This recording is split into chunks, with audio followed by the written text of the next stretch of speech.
So this one, I'm originally from the East Coast. I'm from upstate New York, and I lived in the city for a while. This is going to get confusing really quickly. I wrote this in Portland about when I lived in New York.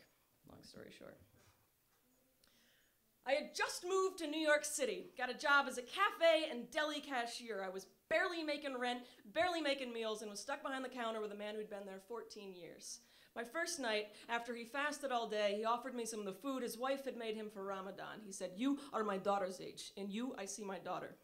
Over the course of 6 months, he snuck me free meals every day, pulled strings with my boss, and so that I could make my rent, he gave up extra shifts and kept telling me to get a real job because I was better than this. His name is Hussein.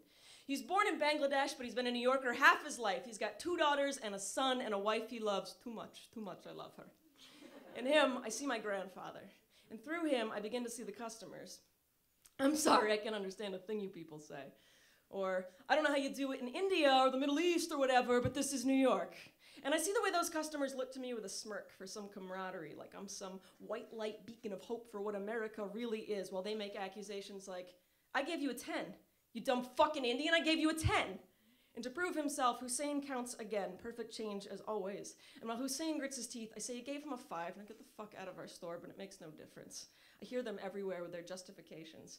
9/11, we can't trust those people. 9/11, never forget, 9/11. Yeah, well, after 9/11, Hussein squinted through the dust of buildings and his comrades' bones, just as broken as every other New Yorker on his way to that cafe to make you your Americano just the way you like it. And I'm as ignorant as the next guy or more so. By skin tone, I don't know Bengali from Indian, Afghani, Iraqi, Punjabi, but you don't have to know geography to know a human being when you see one.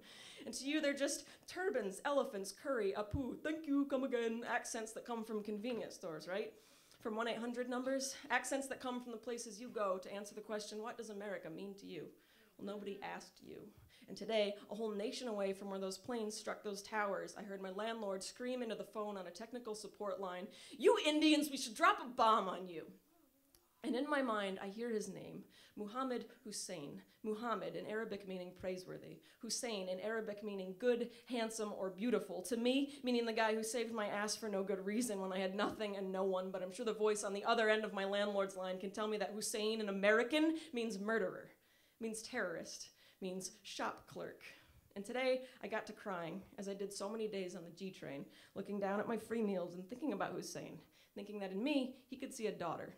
A kid with privileges that this grown man has never known, that his daughters will never know, with skin color, with a skin the same color as a guy who just told him to get back to India or whatever. In me, he could see a daughter. Thank you.